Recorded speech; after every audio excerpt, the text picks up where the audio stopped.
పల్నాడు జిల్లా దాచేపల్లి మండలం పెదగర్లపాడు శ్రీ సిమెంట్ ఫ్యాక్టరీకి వెళ్లే దారిలో ఓ మహిళా రైతు ధర్నాకు దిగింది. గ్రామానికి చెందిన కామిశెట్టి లక్ష్మమ్మ అనే మహిళ రైతుకి చెందిన ఎకరా 70 సెంట్ల పొలంలో శ్రీ సిమెంట్ ఫ్యాక్టరీ రోడ్డుని నిర్మించింది.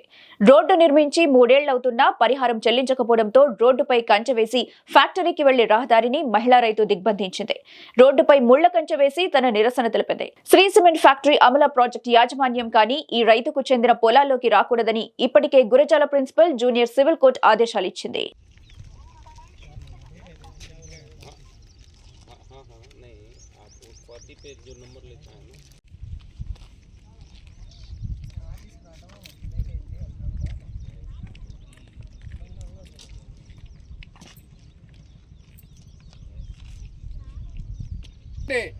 మేము అప్పుడేం చేసావు, దీన్ని ఆపడానికి వెళ్ళలేదు లెక్క ప్రకారం. మరి నాకు ఏ దారి లేదు నా దాంట్లో తేలటానికి, నేను ఆపా. అర్థమైందా మీకు? ఇప్పుడు కూడా బాబాయ్ నేను ఏమంటున్నానంటే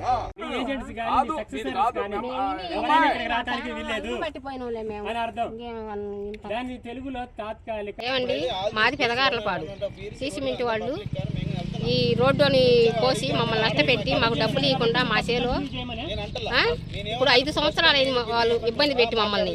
మా ఆయన ఇప్పుడు 3 సంవత్సరాలు వెళ్ళిపోయింది. పచ్చివాతం వచ్చి నరాలు జిట్టిపోయి వాళ్ళు చేసిన పనులకి వెంకటేశ్వరరావు ఈ చిమ్మిటోళ్ళు మొత్తం చేసిన పనికి మేము నష్టపోయి బాధపడి కన్నీళ్ళు పెట్టుకుని ఆయనే మనసులో ఉండు. నేను వచ్చి మా కోర్టు ఆర్డర్ అంటే ఇప్పుడు వచ్చింది. మేము చేలో కంపేసుకున్నాం మా భూమికి మేము పోకుండా. మా నష్టపరిహారం ఏందో మాకేందో మొత్తం వాళ్ళు ఇబ్బంది లేకుండా మమ్మల్ని చేస్తేనే కానీ, లేకపోతే మాత్రం మేము ఒప్పుకునే వాళ్ళం కాదండి. అది ఎవరు వచ్చినా కానిస్టేబుల్ ఎస్ఐ గారు వాళ్ళు వచ్చి ఆర్డర్ తెచ్చుకోండమ్మా మీరు ఎట్టు చేతి ఎట్టా అనరు. ఒకసారి రోడ్డు తీపిచ్చిను, మళ్ళీ పోపిచ్చండ్రు.